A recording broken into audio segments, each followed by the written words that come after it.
you get passed over for promotion. All these things have been experienced by all of humanity for all of time. Instead of wailing against them, feeling outrage and shock and repeating the behaviors of those before you, let petty events wash off you and turn your attention to what really matters. Keep a sense of proportion, and it will help you deal with such things. In all that happens, keep before your eyes those who experienced it before you and felt shock and outrage and resentment at it. And now where are they? Nowhere.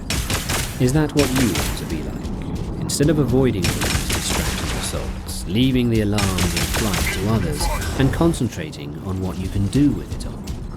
Because you can use it. Treat it as raw material.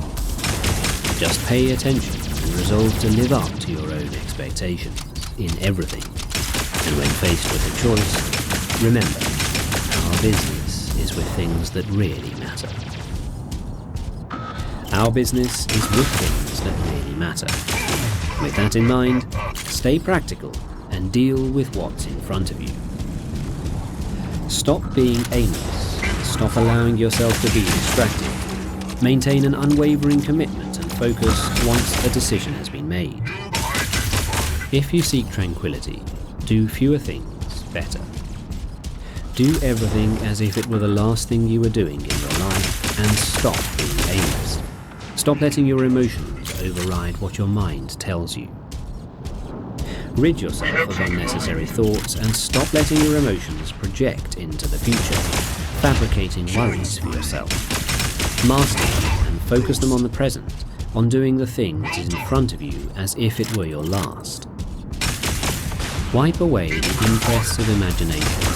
Stop being jerked like a puppet. Limit yourself to the present. Through hard practice, you can learn even the things which you despair at learning now. For any task at hand, ask yourself, why can't I endure it?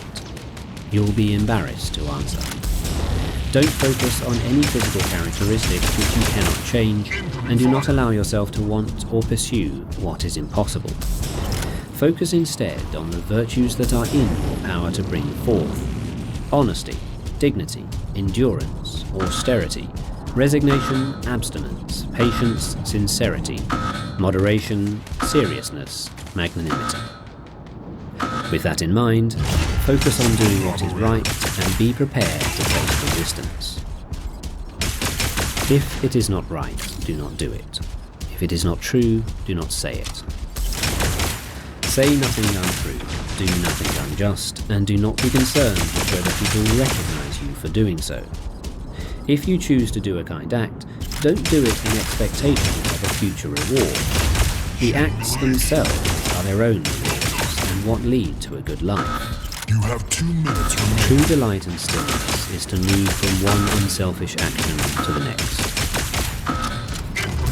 Since your job is to act with virtue, act well regardless of how people respond to it, and do not allow the bad actions of another to throw you off course. Do not expect a perfect outcome. Be happy with the smallest progress, and in attempting the good act itself. In a sense, if your aim is to always attempt to act well, then even if something immovable falls in your way, you have still succeeded in that aim by attempting. Ambition means tying your well-being to what other people say or do. Sanity means tying it to your own actions. If you're in a position of authority, you may even be hated for your good actions. The important thing is that you are not dissuaded